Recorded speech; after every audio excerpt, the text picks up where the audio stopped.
graça e a paz do nosso Senhor. Quem recebe, diga amém. Eu estou muito feliz porque estou vendo tantas pessoas que têm vindo ouvir a palavra de Deus, aprender sobre as coisas que em breve vão acontecer e que a Bíblia nos revela. Não sei se você sabe, as grandes religiões do mundo, elas não têm profecias que revelam o futuro. Se você for no budismo, shintoísmo, hinduísmo, islamismo, você não tem profecias que revelam o futuro. Por quê? Porque só Deus conhece o futuro, né? Ele diz, eu anuncio o fim desde o princípio. As coisas que não existem, eu anuncio porque eu faço existir. Então Deus é o único que pode verdadeiramente revelar o futuro, com certeza. Tem muita gente revelando o futuro aí, mas não acerta nem de longe o que dizem, né? Mas quando Deus diz, pode ter certeza. Irmãos, profecias é uma coisa extraordinária. Ela tende a edificar a nossa fé. Ela tende a edificar a nossa fé, porque nós podemos confiar num Deus que fala e cumpre. Que fala e cumpre. Eu queria que você, então, abrisse a sua Bíblia comigo no livro do Apocalipse. Nós vamos começar a ler no capítulo 10, a partir do verso 15. E vamos ler todo o capítulo 12 de Apocalipse.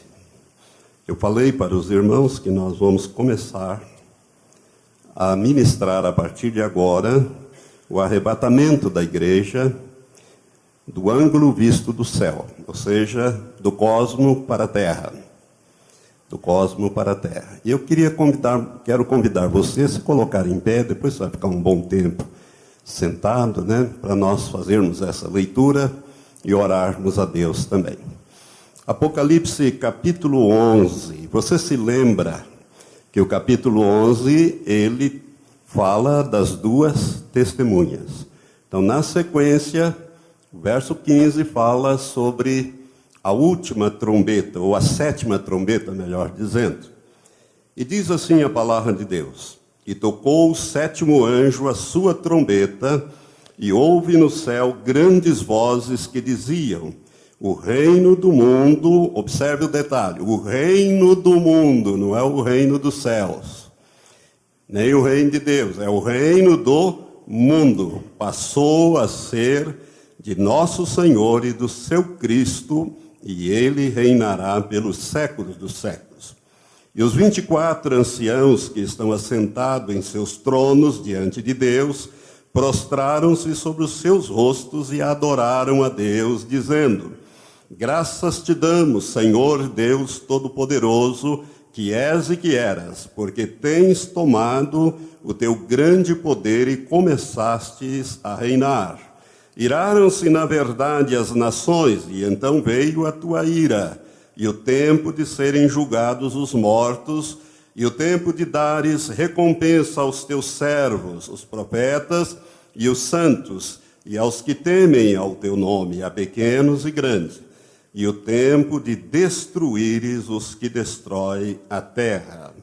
Abriu-se o santuário de Deus que está no céu, e no seu santuário foi vista a arca do seu pacto. E houve relâmpagos, vozes e trovões, e terremoto e grande saraivada. E viu-se um grande sinal no céu, uma mulher vestida do sol, tendo a lua debaixo dos seus pés e uma coroa de 12 estrelas sobre a sua cabeça. E estando grávida, gritava com as dores do parto, sofrendo tormentos para dar à luz. Viu-se também outro sinal no céu. Eis um grande dragão vermelho que tinha 7 cabeças e 10 chifres, e sobre as suas cabeças 7 diademas. A sua cauda levava após si a terça parte das estrelas do céu, e lançou-as sobre a terra. E o dragão parou diante da mulher que estava para dar à luz, para que, dando ela à luz, lhe devorasse o filho. E deu à luz um filho, um varão que há de reger todas as nações com vara de ferro. E o seu filho foi arrebatado para Deus e para o seu trono. E a mulher fugiu para o deserto. E a mulher fugiu para o deserto, onde já tinha lugar preparado por Deus para que ali fosse alimentada durante 1260 dias. Então houve guerra no céu. Miguel e os seus anjos batalhavam contra o dragão, e o dragão e os seus anjos batalhavam, mas não prevaleceram, nem mais o seu lugar se achou no céu. E foi precipitado o grande dragão, a antiga serpente que se chama o Diabo e Satanás, que engana todo mundo. Foi precipitado na terra, e os seus anjos foram precipitados com ele. Então ouvi uma grande voz do céu que dizia: agora é chegada a salvação, e o poder, e o reino do nosso Deus, e a autoridade do seu Cristo, porque já foi lançado fora o acusador de nossos irmãos, o qual diante do nosso Deus os acusava dia e noite. E eles o venceram pelo sangue do Cordeiro e pela palavra do seu testemunho, e não amaram as suas vidas até a morte. Pelo que alegrai-vos, ó céus, e vós que neles habitais, mas ai da terra e do mar, porque o diabo desceu a vós com grande ira, sabendo que pouco tempo lhe resta. Quando o dragão se viu precipitado na terra, perseguiu a mulher que dera à luz o filho, varão. E foram dadas à mulher as duas asas da grande águia, para que voasse para o deserto, ao seu lugar, onde é sustentada por um tempo e tempos, e metade de um tempo, fora da vista da serpente.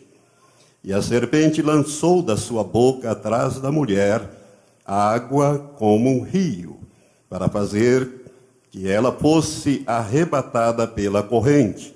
A terra, porém, acudiu a mulher, e a terra abriu a boca e tragou o rio que o dragão lançara da sua boca. E o dragão irou-se contra a mulher, e foi fazer guerra aos demais filhos dela, os que guardam os mandamentos de Deus e mantêm o testemunho de Jesus. E o dragão parou sobre a areia do mar. Então vi subir do mar uma besta, que tinha 10 chifres e 7 cabeças, e sobre os seus chifres 10 diademas, e sobre as suas cabeças nomes de blasfêmia. Que Deus abençoe esta palavra profética ao nosso espírito. Vamos orar agora. Senhor nosso Deus e Pai, neste momento, quando lemos essas porções da Tua palavra, da revelação do Apocalipse, aquela revelação que o Senhor deu a João lá na ilha de Patmos, agora, Senhor, que vamos meditar. Quero te pedir, ó Pai, que o Teu Espírito nos conduza. Conduza-me e usa-me nesta noite, Senhor, para ministrar a Tua palavra como ela deve ser ministrada. Abre, Senhor, os ouvidos espirituais dos que me ouvem aqui no santuário e os que ouvem também no rádio, na internet, e os que ouvirão através da internet, do YouTube, Senhor. Abre os olhos espirituais e ouvidos espirituais, porque o Teu Espírito tem dito: quem tem ouvidos, ouça o que o Espírito diz às igrejas. E nós queremos ouvir para nos preparar para o grande dia da volta de nosso Senhor Jesus Cristo. E agora falamos com os espíritos que costumam provocar distração e confusão e roubar a palavra. Em nome de Jesus, nós os repreendemos, onde quer que estejam, aqui ou à distância, em nome de Jesus Cristo. Determinamos que sejam capturados pelos anjos, amarrados, amordaçados, imobilizados e arrancados e levados para fora, em nome de Jesus. vocês não vão roubar a revelação da palavra de Deus, porque nós os repreendemos e resistimos em nome de Jesus. Amém. Podeis sentar, irmãos.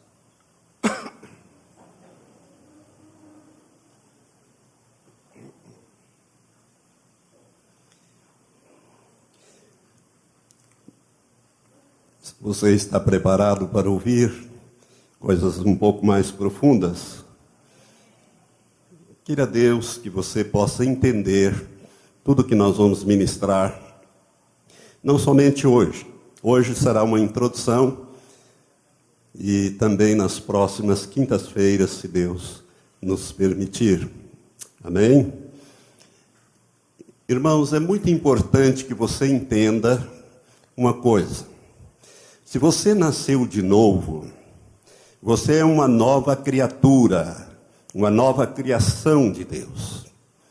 E Deus está muito interessado, e por isso Ele lhe deu o Espírito Santo para habitar dentro de você, para habitar no teu espírito, que habita no teu corpo. Ele está muito interessado em te preparar para o arrebatamento, principalmente você que está vivo aqui nesses dias finais. Por isso é muito importante que você entenda a palavra escatológica, ou seja, a palavra profética, porque o Senhor quer mudar a sua vida, quer mudar coisas na sua vida que precisam ser mudadas para que você seja preparado, esteja em condições de ser levado. Porque a igreja que será levada é uma igreja madura, não é uma igreja infantil. Não são crentes carnais, não são crentes, porque o crente carnal, a Bíblia chama de crente infantil, criança. Se você olhar no capítulo 3, 1 Coríntios, você vai ver o apóstolo Paulo diz: eu não vos pude falar como a espirituais, porquanto sois crianças, pois havendo entre vocês dissensões, e aí ele vai alinhando uma série de coisas que havia naquela igreja. Então, o crente carnal é aquele que provoca essas coisas, que não deixa o Espírito Santo trabalhar nele. Mas Deus está interessado, e para isso Ele nos deu o seu Espírito, nos selou com o seu Espírito, para que nós possamos ser preparados para este grande dia. Eu sempre digo que Deus tem duas grandes prioridades. Entre muitas, o Espírito Santo tem duas missões assim primordial aqui na terra. A primeira é salvar as pessoas, convencendo-as do pecado, da justiça e do juízo, para que elas sejam transportadas do reino das trevas para o reino da luz. E depois é preparar esses que foram salvos para o arrebatamento, para morar no céu. E hoje nós vamos começar então a meditar sobre o arrebatamento da igreja num ângulo novo. Eu, quando comecei a estudar este assunto, há quase 30 anos atrás, e a última vez que ministrei foi há 17 anos nessa igreja, esse assunto completo, como estou fazendo agora,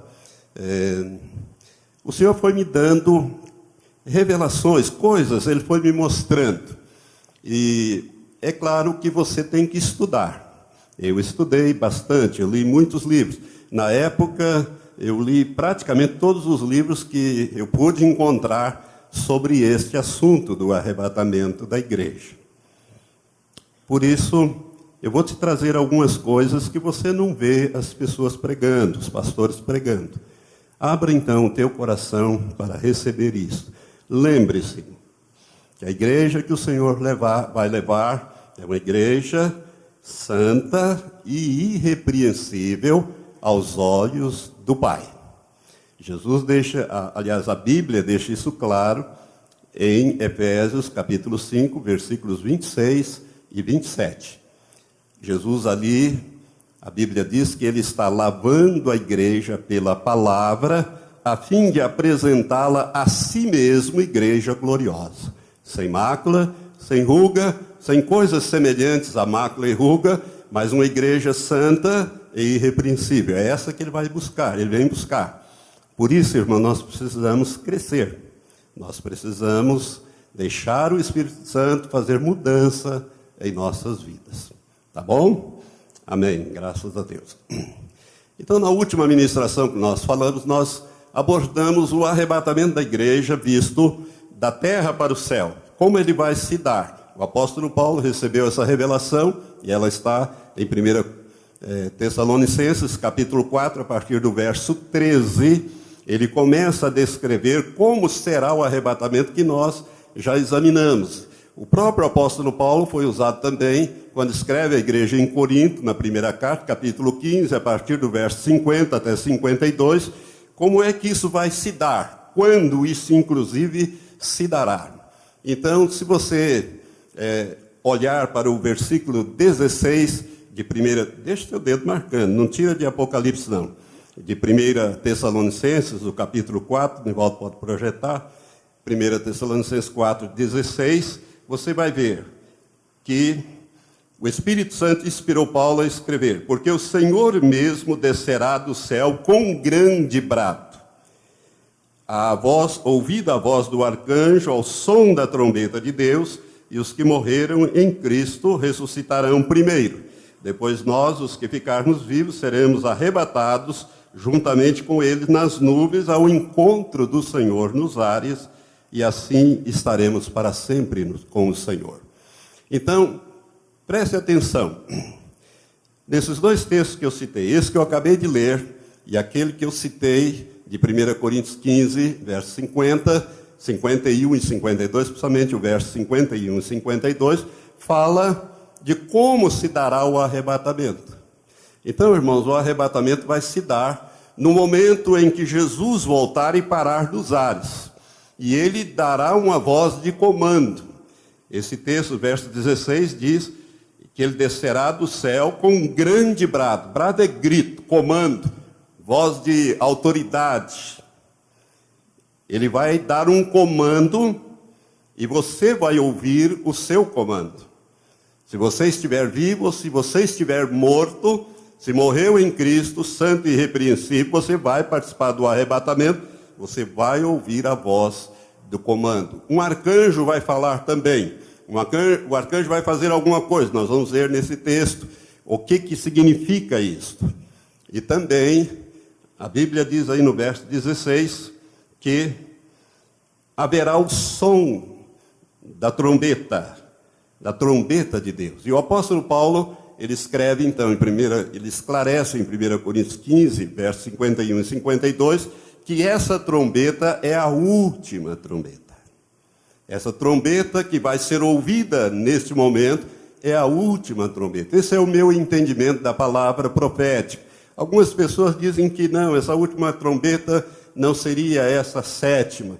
Mas também não dá uma explicação razoável. Para mim, os textos se encaixam perfeitamente. Ou seja, a última trombeta, ela que é a sétima, por quê? Porque não há mais trombeta na Bíblia. Nenhuma revelação de trombeta, né? E é a sétima trombeta. A sétima trombeta, ela é diferente das outras 6. Porque se você for ler lá em Apocalipse capítulo 8, e também o capítulo 9 e o capítulo 10, que trata dessas trombetas, você vai ver que elas são trombetas de juízo. Elas trazem juízo sobre a terra, sobre as pessoas. Mas a sétima não. A sétima é uma trombeta que, na verdade, ela expressa júbilo, alegria, mudança. Por isso, nós vamos voltar agora ao Apocalipse, o texto básico, no capítulo 11, que nós lemos, a partir do verso 15. E o Senhor diz assim: e tocou o sétimo anjo a sua trombeta, e houve no céu grandes vozes que diziam. Veja bem, houve no céu grandes vozes, houve festa no céu. Houve grandes vozes que diziam: o reino do mundo passou a ser de nosso Senhor e do seu Cristo. Preste atenção, irmão, nessa trombeta não há juízo. É uma trombeta que anuncia a volta de Jesus. Porque ela anuncia que Jesus está voltando para tomar posse da terra. E diz assim: o reino do mundo, não é o reino dos céus, não é o reino de Deus, é o reino do mundo, ou seja, o reino da terra. Preste atenção no que está escrito aqui. Passou a ser do Senhor e do seu Cristo, e ele reinará. Se você olhar, você vai ver que reinar, o verbo reinar ali, está no futuro. E ele reinará. Por quê? Porque Deus não está reinando sobre a terra. Jesus não reina sobre a terra. O reino da terra, o reino do mundo, nós poderíamos ler o reino da terra, esse planeta Terra, né?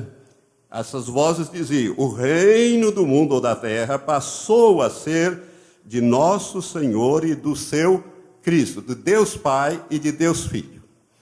Eu quero te explicar isso melhor. Veja bem, quando Deus recriou a terra, quando Deus criou a terra, a Bíblia diz que ele criou o homem, Adão e Eva, e ele deu o governo para o homem. Deus chamou Adão e Eva e Deus disse: dominem sobre os peixes do mar, sobre as aves do céu, sobre os animais do campo, os répteis, domine sobre tudo. Adão tinha o governo da terra dado por delegação de Deus. Deus deu o governo da terra para o homem. Mas Adão cometeu alta traição quando ele deixou de ouvir e seguir os comandos de Deus, a voz de Deus, e preferiu ouvir a voz do diabo. Então ele cometeu alta traição, pegou esta coroa, pegou esse governo da terra e colocou na cabeça do diabo. Ou seja, o diabo é que governa a terra. Por isso que quando Jesus veio para resgatar o homem, ele não veio só para nos resgatar, só para nos remir, mas ele veio para remir tudo que havia sido, porque com a queda do homem, todo o reino da terra passou a ficar sujeita a Satanás. Mas não era para ser assim. Deus tinha dado para o homem e tinha dito para ele: domine, reine, domine sobre tudo.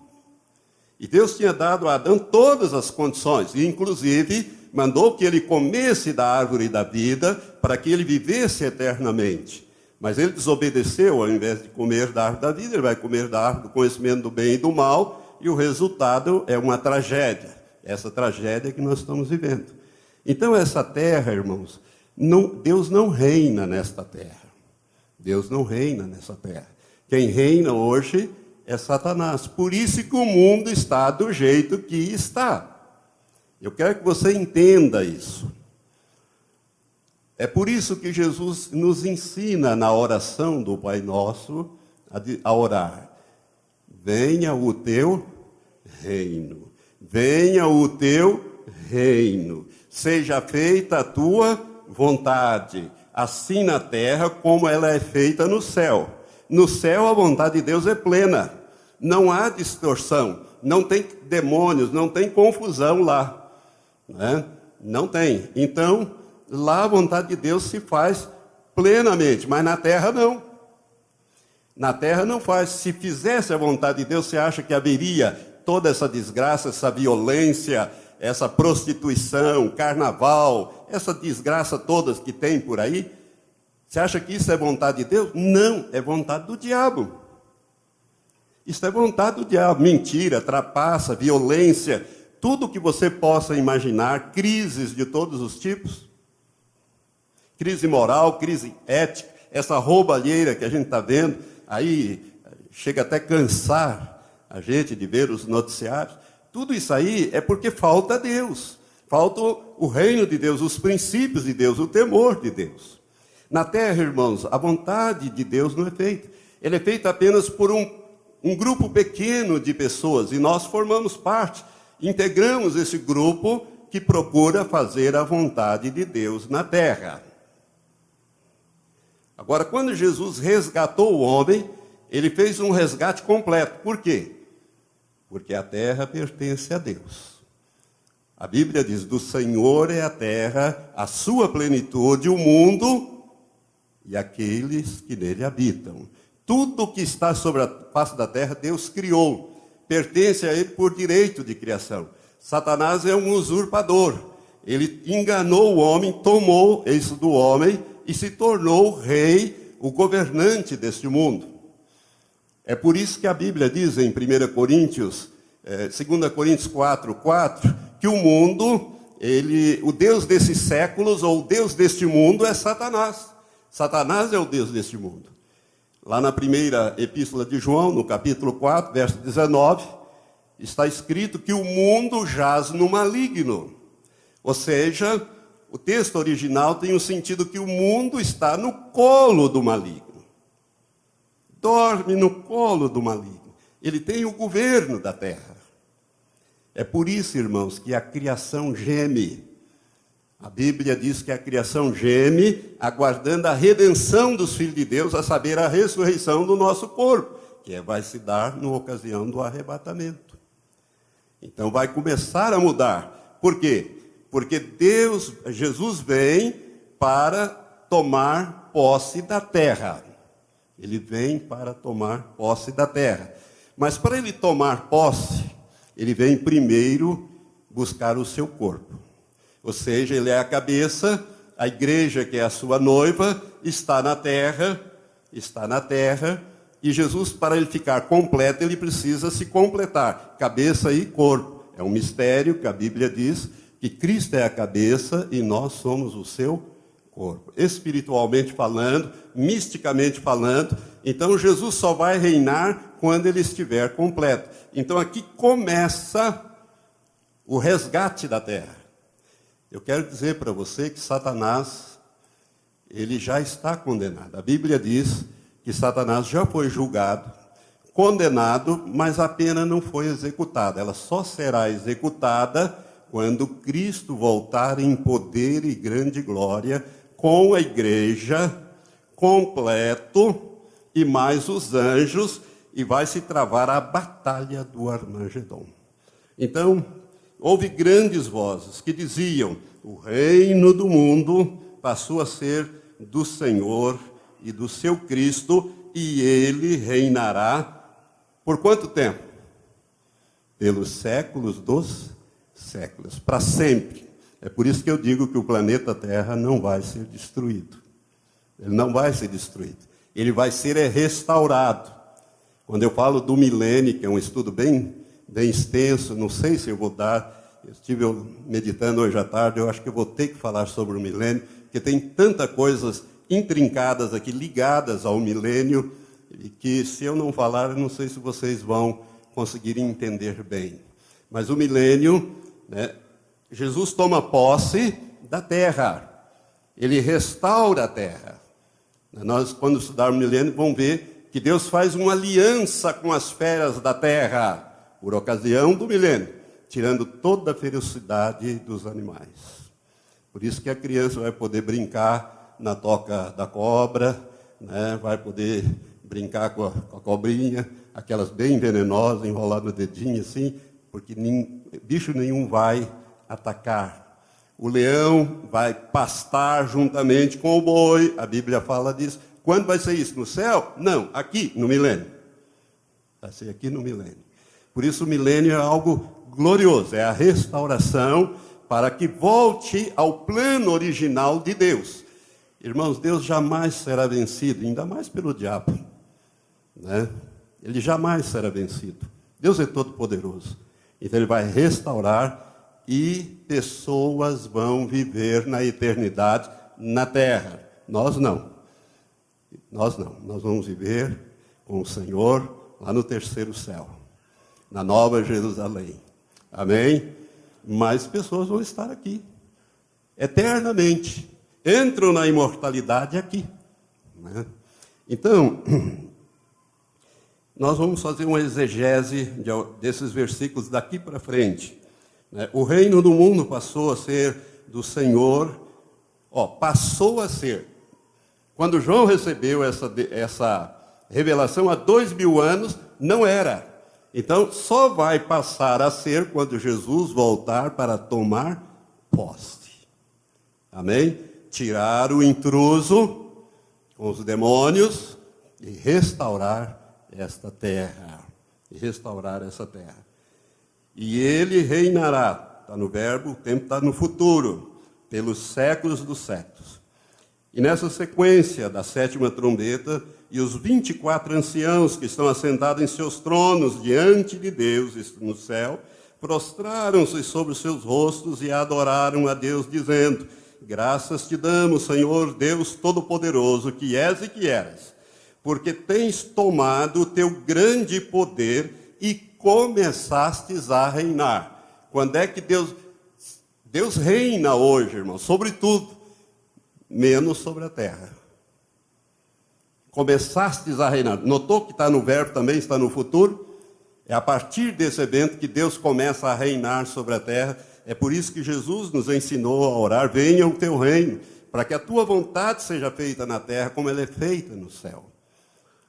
Esses 24 anciãos aqui é um símbolo da antiga dispensação e da nova dispensação.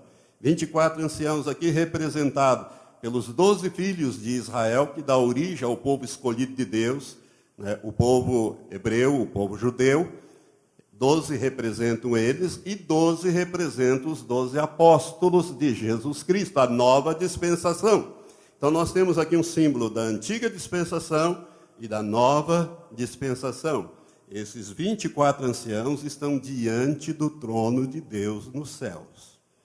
Né? E eles, então, fazem o quê? Eles tiram as suas... prostraram-se, né? Eles estão assentados, mas eles se prostram diante de Deus, né? Com seus rostos, e adoram a Deus, dizendo: graças te damos, Senhor Deus Todo-Poderoso, que és e que eras, porque tens tomado ou retomado o teu grande poder e começastes a reinar. O verso 16, irmãos, ou melhor, o verso 18 nos remete ao período da grande tribulação. Ele descreve, o verso 18, né, a grande tribulação. Ele nos remete ao Salmo 2. Iraram-se, na verdade, as nações, e então veio a tua ira. Isso nos leva para o Salmo 2. O Salmo 2, vamos lá, deixa a sua mão aí marcando alguma coisa, vira a sua Bíblia até o Salmo 2, que nós vamos fazer uma breve meditação dele, porque essa referência aqui é o Salmo 2. No Salmo 2, nós vemos algo bem interessante. Salmo, ele é profético, escatológico. E diz assim a palavra de Deus: por que se amotinam as nações e os povos tramam em vão? Os reis da terra se levantam e os príncipes juntos conspiram contra o Senhor e contra o seu ungido, isto é, contra o seu Messias, o Cristo, dizendo: rompamos as suas ataduras e sacudamos de nós as suas cordas. Ou seja, o anticristo, Satanás, o falso profeta, essa tríade aí, eles vão levar as pessoas a odiar Deus, a acabar com tudo que está se referindo a Deus o Pai, a Deus o Criador. É uma rebelião completa, né? E também a cristianismo. É por isso que quem ficar para trás vai ter que viver nesse período negro, terrível, que é chamada grande tribulação.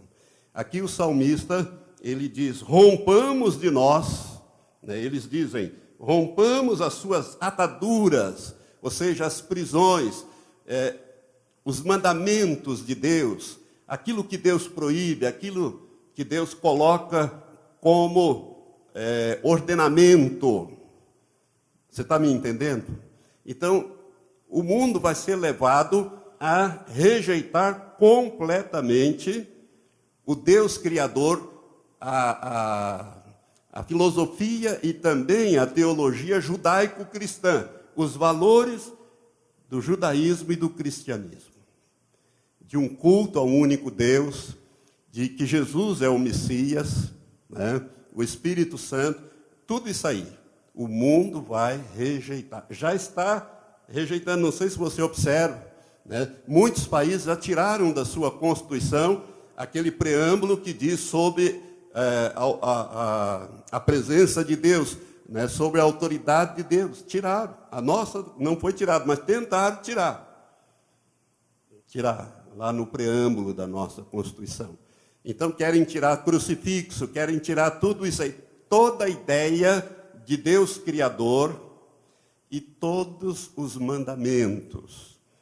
A filosofia é proibido proibir. É proibido proibir. Sabe onde isso vai levar?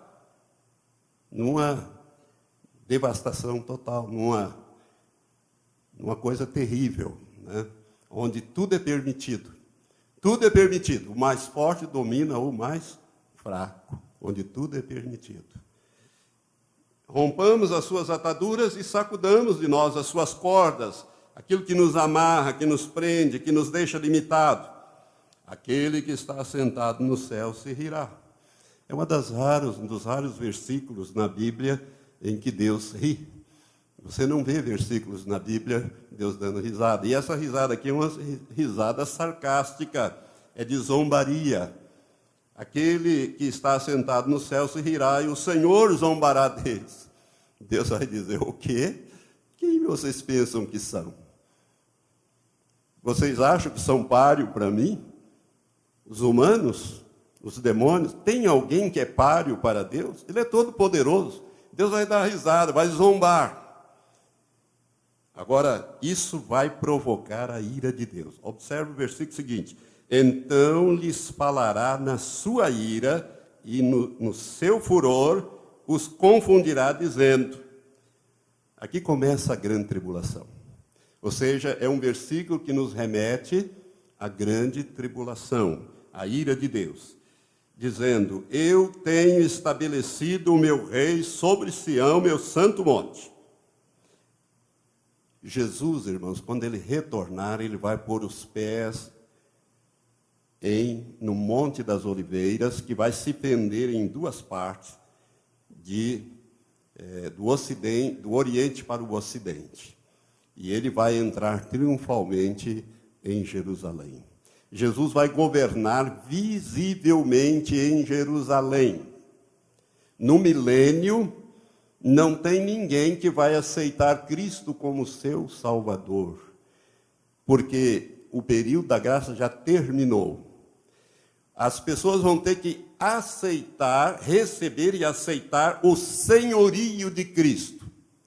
Ou você aceita, ou você rejeita o senhorio de Cristo, o governo de Cristo aqui na terra, do jeito que o Senhor estabeleceu.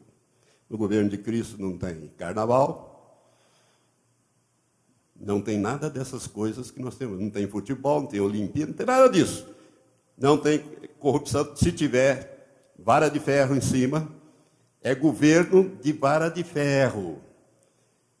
E não adianta dizer, eu não sei, eu não conheço, não sei de nada, porque Deus, Jesus estará presente, e a igreja também estará presente, já glorificada, capaz de ver o pensamento das pessoas, conhecer por revelação. É outro mundo, é outra situação. E é a igreja que vai julgar. É a igreja que vai governar. Por isso esse governo vai ser um governo completamente diferente.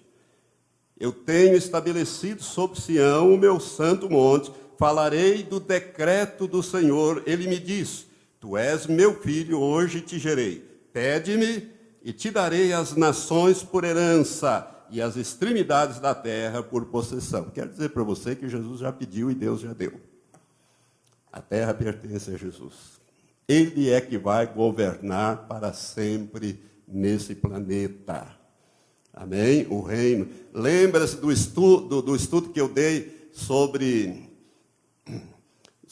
Daniel capítulo 2, da grande estátua, aquela pedra que foi cortada sem auxílio de mãos e foi arrojada e pegou nos pés, nos dedos, ou seja, os pés e os dedos, ali nós vamos falar mais para frente, e esmiuçou, acabou com tudo aquilo, e veio um vento, soprou, desapareceu qualquer vestígio de cultura dessa nossa cultura que nós temos hoje. Vai desaparecer. E aquela pedra foi crescendo, crescendo, crescendo, e encheu toda a terra. É o reino que não se passará a outro, mas será eterno. É o reino de Deus aqui na terra. E Jesus vai governar de Sião, ou seja, é um monte que tem ao lado do Monte Moriá. O Monte das Oliveiras está assim de frente para onde tem aquelas mesquitas hoje. Você desce o Monte das Oliveiras, atravessa o ribeiro de Cedron e começa a subir a encosta do Monte Moriá. Ao lado do Monte Moriá, à esquerda, tem o Monte Sião, que significa Monte Ensolarado. Ali estava o governo da casa de Davi, ou seja, Davi construiu o palácio real ali. Ali reinaram os reis de Israel. Jesus vai governar de Sião. Por isso a Bíblia diz, de Sião sairá a lei. E de Jerusalém a palavra do Senhor. E vai encher toda a terra no milênio.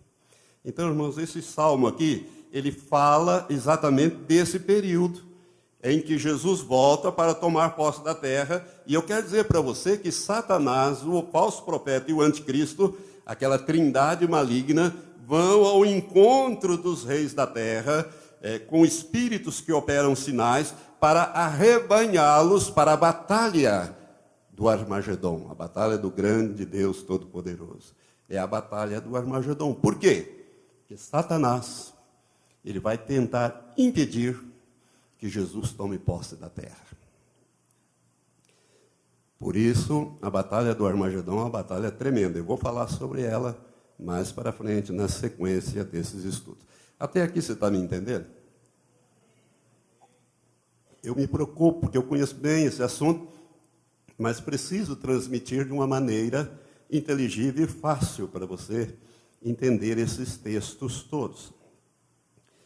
Pede-me, e o Senhor já pediu, e te darei as nações por herança, as extremidades da terra por possessão. Tu os quebrarás com uma vara de ferro. Olha aí, o governo da vara de ferro que fala de Apocalipse, que nós já lemos. E nós vamos voltar nesse texto. Tu os quebrarás com uma vara de ferro, tu os despedaçarás como um vaso de oleiro. Agora, pois, ó reis, sede prudentes, deixai-vos instruir, juízes da terra. Servi ao Senhor com temor e regozijai-vos com tremor. Beijai o filho. Quem é o filho? Jesus, né? Beijai o filho para que não se ire e pereçais no caminho, porque em breve se inflamará a sua ira. Bem-aventurados aqueles que nele confiam. Você confia no filho? Você é bem-aventurado. Mas Deus dá até um conselho aqui. Aceite o governo de Cristo, porque senão vai ser pior. Porque ele vai governar com vara de ferro. Irmãos, tudo isso que o diabo implantou na terra, Deus vai destruir isso tudo. Porque isso aqui é de Deus. Jesus conquistou essa terra. Jesus vem tomar posse da terra e ele vem com a igreja e com os anjos. As pessoas vão ver os anjos. Nós vamos governar a terra.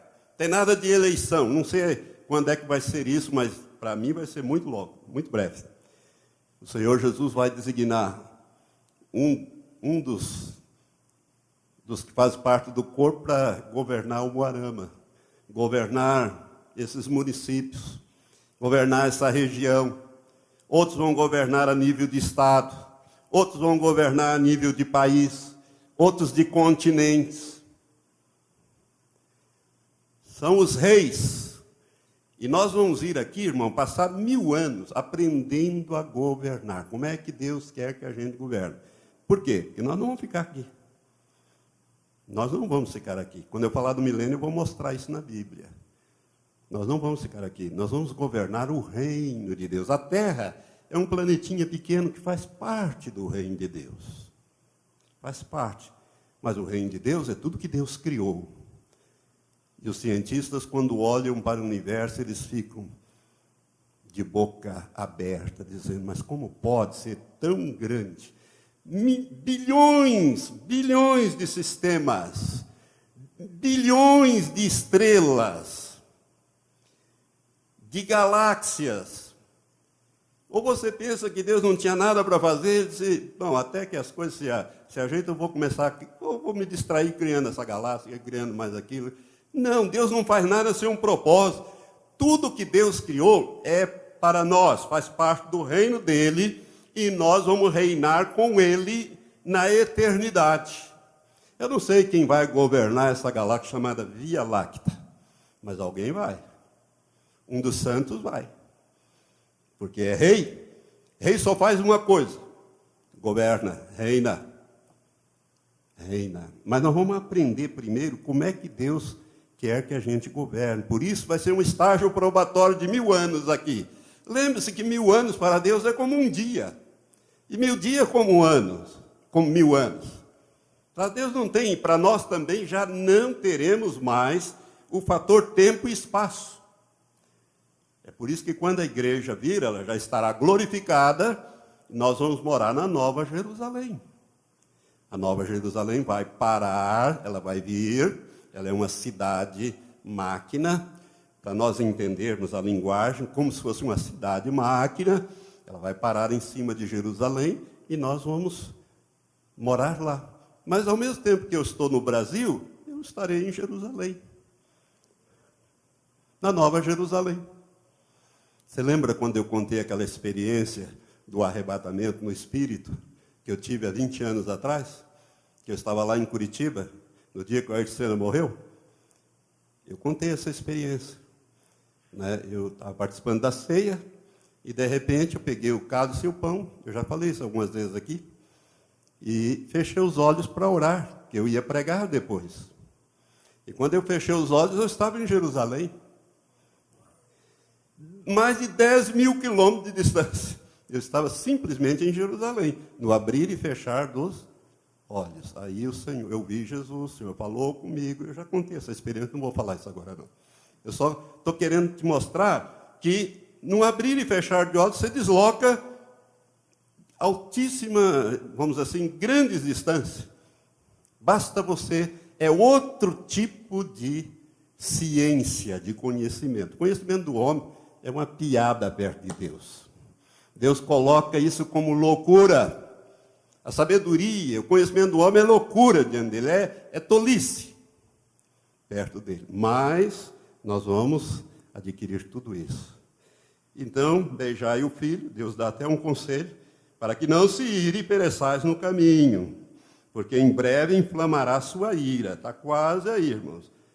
Bem-aventurados aqueles que nele confiam. Vamos voltar ao texto de Apocalipse que nós estamos examinando. Eu tenho que fazer essa grande introdução, senão você não vai entender bem esse assunto. Diz então aqui: iraram-se na verdade as nações, então veio a tua ira. O que vem mesmo? A ira de Deus, a ira de Deus. Então veio a tua ira, e o tempo de serem julgados os mortos, e o tempo de dares recompensa aos teus servos, os profetas, e aos santos aqui, e aos que temem a Deus, a pequenos e grandes, e o tempo de destruíres os que destroem a terra. Irmãos, foi numa análise que eu fiz, no final do ano, Deus começou a ampliar, me levar mais profundo e ampliar o meu conhecimento. E eu quero, então, começar a ensinar coisas novas para vocês, porque tudo que eu falei aqui, eu já falei há 17 anos atrás, nos vídeos. Aqui está, então. Então veio a tua ira, e o tempo de serem julgados os mortos. Porque essa trombeta, ela convoca a igreja para o arrebatamento, que o capítulo 12 é o arrebatamento do ângulo visto do céu. Nós vamos entrar em detalhes depois, vou fazer uma análise versículo por versículo, capítulo 12. Né? Por isso que esse estudo vai demorar algumas quintas-feiras, mas quando a igreja, Jesus convoca a igreja, quando nós partirmos daqui, o que é que vai acontecer naqueles 3 anos e meio primeiros? Você já sabe, nos 3 primeiros anos e meio, as 2 testemunhas vão estar agindo. Amém? Nós estamos aqui. Elas morrem, ressuscitam, sobe, soa a sétima trombeta, a igreja vai embora. Sobe também. E aí começam os últimos 3 anos e meio, que é o período da grande tribulação, que eu vou falar mais para frente. Que é também o período em que Satanás, através do anticristo, assume poder total sobre a terra. Ele vai governar 42 meses, os 3 últimos anos e meio, com poder total, porque a igreja foi tirada, o Espírito Santo que está na igreja deixa de restringir o mal sobre a terra. Por que Satanás não faz o que ele quer sobre a terra, já que ele governa a terra? Por causa da igreja, por causa do Espírito Santo, que não deixa, porque ele é maior, ele está em nós. Nós temos autoridade sobre o reino das trevas. Amém? Senão ele já tinha destruído. Deus não permite. Por isso ele nos deu o seu Espírito Santo. Mas o Espírito Santo vai ser colocado de lado. O texto grego diz, colocado de lado, deixa de restringir o mal. Quando a igreja for, aí a iniquidade vai subir a um nível de colheita durante o governo do anticristo. Mas aí, como eu estou analisando as coisas de cima para baixo, o que vai acontecer conosco? Nós subimos. E daí, pastor, o que vai acontecer lá? Vamos ver o que a Bíblia diz. Vamos ver o que a Bíblia diz. Poxa, mas o tempo já foi.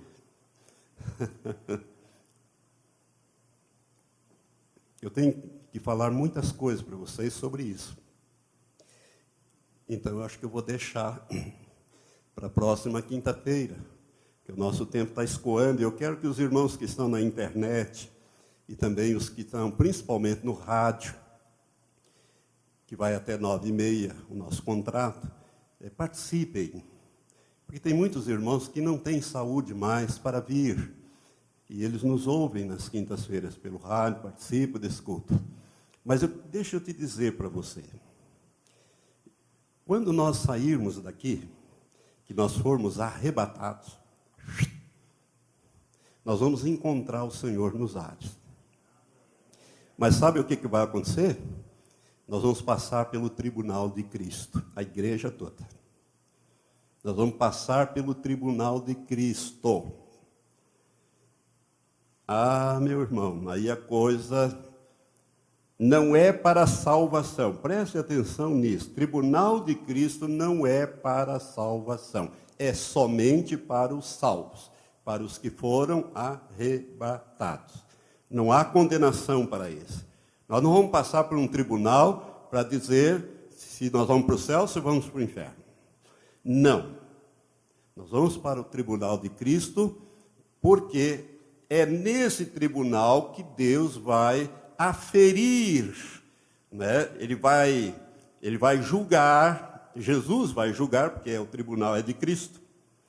É diferente do juízo do grande trono branco, de Apocalipse capítulo 20, verso 11 em diante. Aquele tribunal, o grande trono branco, é o tribunal para os que participam da segunda ressurreição. A igreja participa da primeira ressurreição. E a Bíblia diz, bem-aventurado e santo, aquele que participa da primeira ressurreição. Para estes, não há mais condenação. Mas Deus vai ter que determinar no céu qual vai ser a nossa posição no céu. Porque no céu, irmão, não vai ser todo mundo igual, não. Ou você pensa que vai? Quem que te ensinou isso, te ensinou errado. A Bíblia mostra claramente. E se tem uma coisa que Deus não é injusto. Deus seria tremendamente injusto com o ladrão da cruz e com Paulo, se pegasse os dois e colocasse na mesma posição no céu.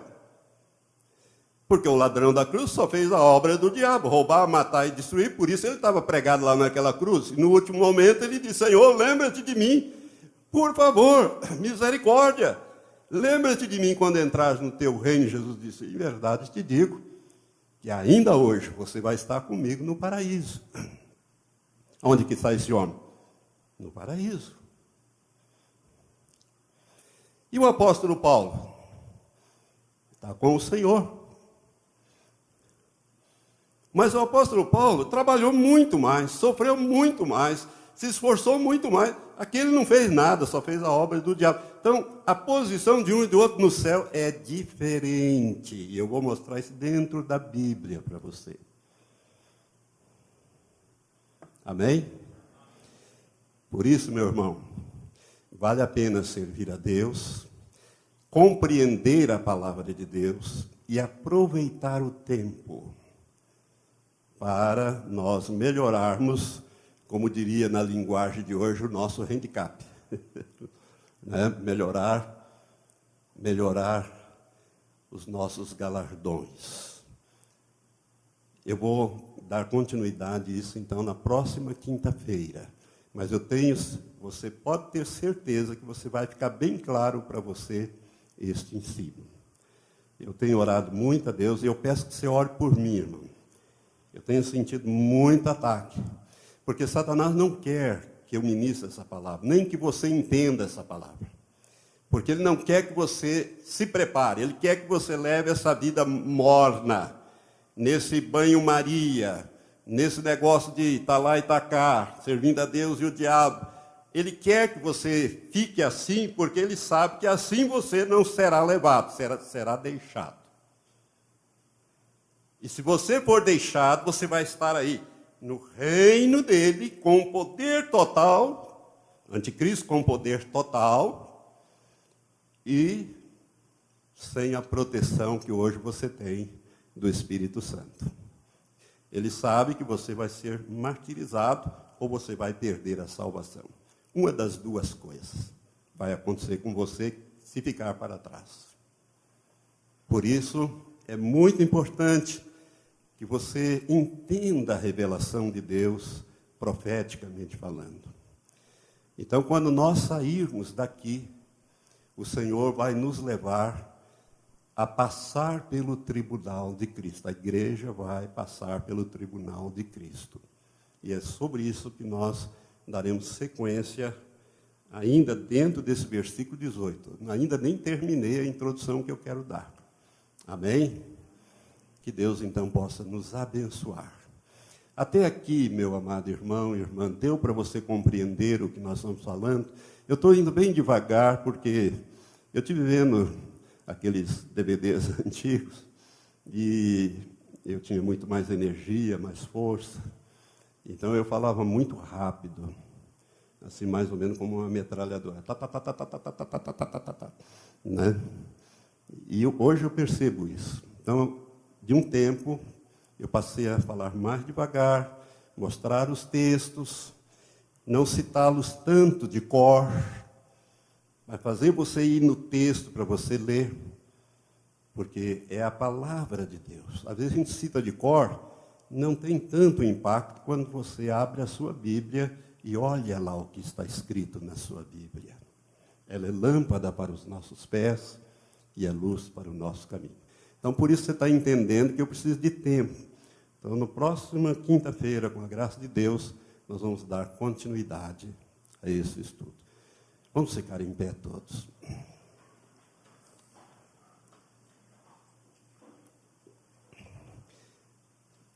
Eu gostaria que você levantasse as suas mãos para o céu. Se você foi abençoado, meu irmão, se o teu entendimento começa a se abrir, e você começa a descobrir a tua herança, o projeto de Deus para cada um de nós. Você então levante as suas mãos para agradecer. Comece a agradecer agora. Pai, nós te louvamos porque o Senhor é bom. O Senhor planejou tudo isto, Pai. Aleluia, aleluia, aleluia. Louvado seja o teu eterno nome. Oh, glória ao teu nome, Senhor. Nós te exaltamos, porque o Senhor nos elegeu em Cristo antes da fundação deste mundo. A tua palavra diz que nós somos eleitos, escolhidos, predestinados antes da fundação do mundo, para sermos santos. Oh, aleluia! Em amor, em Cristo Jesus, nós somos eleitos em Cristo. é o que diz Efésios, no capítulo 1, Senhor, a partir do verso 3. Graças te damos, Senhor, porque o Senhor nos escolheu. E porque o Senhor nos escolheu, o Senhor nos chamou. No devido tempo nós somos chamados ao teu reino. Ó Deus, nós somos salvos da ira, Senhor, do reino das trevas. O Senhor nos justificou no sangue de Jesus, o teu Filho. E nós queremos nos preparar, Senhor, para morarmos na casa do Senhor, eternamente na casa do Senhor. Ó Deus, muito obrigado por esta meditação. Abre o entendimento de cada pessoa que me ouvir, tanto aqui como à distância, Senhor, aonde estiverem, e coloca o gozo e a alegria de pertencer ao Senhor. Ao mesmo tempo, Pai, abre também o nosso entendimento para a responsabilidade que nós temos, ó Deus, junto ao nosso próximo, aos nossos parentes, aqueles que ainda não te pertencem, ó Deus, para que nós possamos gastar tempo, Senhor, fazendo a batalha espiritual, orando, buscando, ó Deus, uma vida de santidade, para que nós também sejamos instrumentos para a salvação dos nossos entes queridos. Pai, nós temos a promessa, crê no Senhor Jesus e será salvo tu e a tua casa. Nós reivindicamos os nossos entes queridos, Senhor, todos eles sem exceção, que nenhum se perca, meu Pai. É a promessa do Senhor em Atos 16:31, e nós reivindicamos em nome de Jesus esta promessa. E agora que vamos para a nossa casa, ó Deus, nós queremos te pedir, dê ordem a anjos para nos guardar, nos levar em paz e em segurança, e nos trazer, ó Pai, no próximo culto, que será no sábado, no domingo, ó Deus, e também na próxima quinta-feira. Pai, eu quero te pedir, desembaraça os passos de cada pessoa que está, Senhor, sendo ministrado nessas palavras que estamos dando sobre o arrebatamento da igreja. Não permita, Pai, que se desviem por nada, Pai. Eu te peço isso em nome de Jesus. Amém, Senhor. Amém. Graças a Deus.